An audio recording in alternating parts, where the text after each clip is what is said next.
Salut tout le monde, je m'appelle Bradley et bienvenue dans cette nouvelle vidéo. Mes wellers, mes welleuses, comment allez-vous? En tout cas moi, tout va pour le mieux. Aujourd'hui, on se retrouve dans cette nouvelle vidéo qui est vraiment très spéciale, car cette vidéo est consacrée à ITZY. Ça fait tellement longtemps que je suis là en mode ouais non mais vous inquiétez pas, très bientôt vidéo totale sur ITZY, ça arrive. Et au final elle ne sortait absolument jamais. À chaque fois dans mes commentaires, dès que je sortais une vidéo, on me disait la vidéo sur ITZY, elle est où en fait? Tu te dépêches là? Elle est enfin là et ça me fait trop plaisir. Tu peux déjà liker la vidéo, ça m'encouragerait beaucoup. Aussi, petite chose à dire, c'est que si la vidéo complète sur ITZY, elle mettait du temps à venir, c'est que je voulais parler d'un truc intéressant quoi. Et j'avais du mal à trouver. Sur ITZY, il y avait quand même beaucoup de choses, mais c'était pas forcément un truc de ouf, super intéressant et voilà quoi. Mais là, clairement, c'est pépite. C'est pépite, c'est cool. Si ce n'est pas encore fait, tu peux t'abonner à ma chaîne YouTube et activer la cloche pour devenir un weller ou une welleuse. Et voilà, c'est parti pour cette nouvelle vidéo.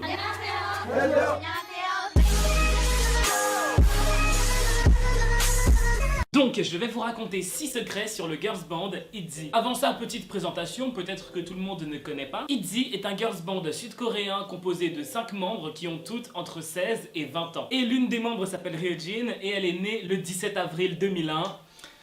Comme moi. Bon voilà, petite fierté personnelle, bon soyez pas trop jaloux. ITZY a été formé et produit par l'agence JYP Entertainment, c'est aussi l'agence qui a créé Twice. ITZY a démarré juste là en 2019, donc voilà, c'est encore des bébés dans l'industrie, elles viennent tout juste de démarrer. Mais même si elles viennent de démarrer, elles sont déjà des stars dans l'industrie. Car elles ont percé vraiment super vite. Elles ont actuellement 3 MV qui dépassent les 100 millions de vues. Faut savoir qu'actuellement, ITZY est vraiment dans mon top 5 de groupes de K-pop préférés. Et c'est aussi pour ça que j'ai envie d'un peu plus parler de ce groupe sur ma chaîne. Si je les apprécie, c'est pour une raison vraiment très simple, c'est qu'elles ont sorti beaucoup de musique et parmi ces musiques, il y en a beaucoup que j'apprécie. C'est aussi simple que ça. Beaucoup de groupes de K-pop assez populaires aujourd'hui vont sortir un ou peut-être 2 singles vraiment super cool. Ces singles vont devenir populaires et rendre le groupe un peu connu, mais après ils vont sortir d'autres morceaux et je vais me dire ah ouais, c'est pas ouf en fait. ITZY, elles ont vraiment réussi ce truc de sortir beaucoup de morceaux rapidement et parmi tous ces morceaux, il y en a beaucoup qui sont très cool. Ces filles-là sont badass, en plus elles prônent de bonnes valeurs comme la liberté et l'indépendance. Elles ont un vrai style, un vrai flow, elles se donnent à fond malgré leur jeune âge. Le groupe est composé de Yeji, Lia, Ryujin, Chaeryeong et Yuna. Voilà, les présentations sont faites, maintenant on est parti pour 6 secrets sur ITZY.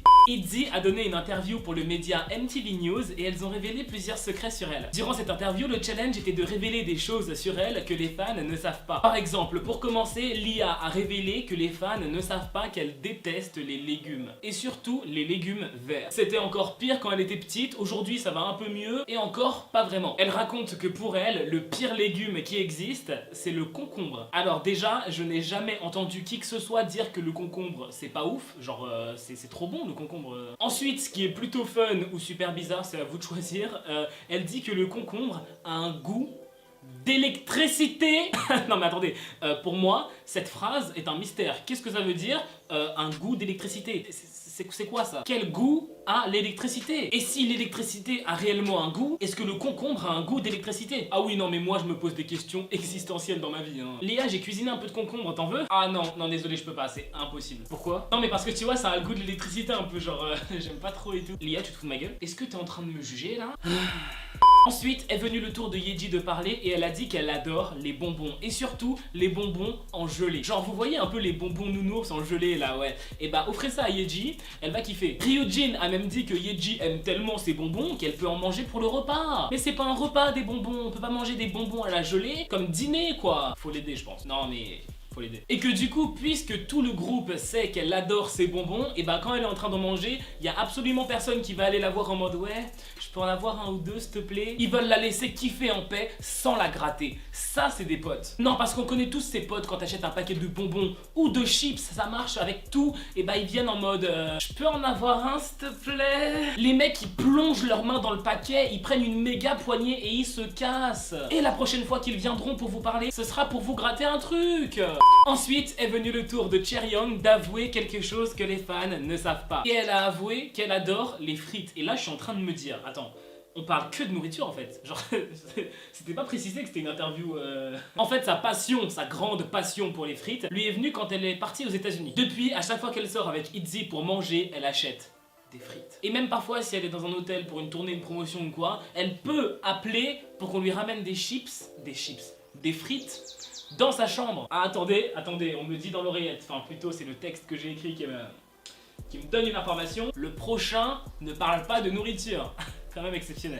Ensuite est venu le tour de Ryujin et elle a avoué qu'elle sait très bien faire les Eigyo. En gros, elle sait être super mignonne. Par exemple, quand Yeji va sortir pour faire les courses, puisque Ryujin a vraiment super la flemme de sortir avec elle, elle va téléphoner à Yeji pour lui dire de lui acheter un truc. Et pour que Yeji accepte, elle va lui faire une voix super mignonne. Une voix que si tu l'entends, tu peux pas refuser. Tu peux pas lui dire non, je t'achèterai pas ce que tu veux car je te déteste. Non, tu dis oui tout de suite. Ensuite est venu le tour de Yuna et elle a avoué qu'elle adore les pizzas, surtout les pizzas au pepperoni, ce sont ses préférées, elle en mange depuis longtemps et surtout quand elle était trainee chez JYP, elle en mangeait de temps à autre. Passons maintenant au 6e et dernier secret sur ITZY qui a été révélé par divers médias d'information anglophones et coréens. Une photo de Lia avec une personne que beaucoup de gens pensent être son ex-petite amie a fuité sur les réseaux. C'est une photo que Lia avait postée sur un réseau social qui s'appelle AskFM. Dans les commentaires de cette photo qu'elle a publiée sur AskFM, il y a une personne qui, on pense être son amie, avait dit ouais vous êtes trop mignons tous les deux. Et Lia avait répondu à ce commentaire et elle avait remercié son amie. Donc ça a aussi contribué au fait que les Coréens étaient persuadés qu'il s'agit de l'ex de Lia. Même si évidemment, puisque Lia n'a rien confirmé et que l'agence de Lia n'a rien confirmé, on peut pas être sûr. Je pense que l'agence et Lia ont pas vu l'intérêt de confirmer ou de pas confirmer le truc, ils ont juste laissé passer en mode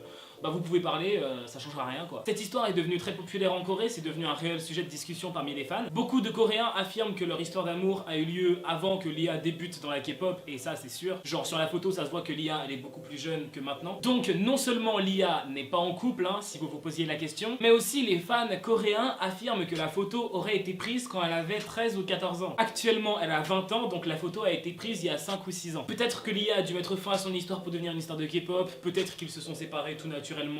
Je pense qu'on n'aura jamais la réponse. Ou alors peut-être dans plusieurs années quoi, elles seront tellement connues, famous et pétées de thunes qu'elles en auront plus rien à faire de parler de ça quoi. Bref voilà, c'est déjà la fin de cette vidéo, j'espère sincèrement qu'elle t'aura plu. Si c'est le cas, tu peux liker la vidéo, ça me ferait extrêmement plaisir. Tu peux aussi t'abonner à ma chaîne YouTube et activer la cloche pour devenir un Weller, une Weddeuse. Et voilà, on se dit à la prochaine pour une nouvelle vidéo.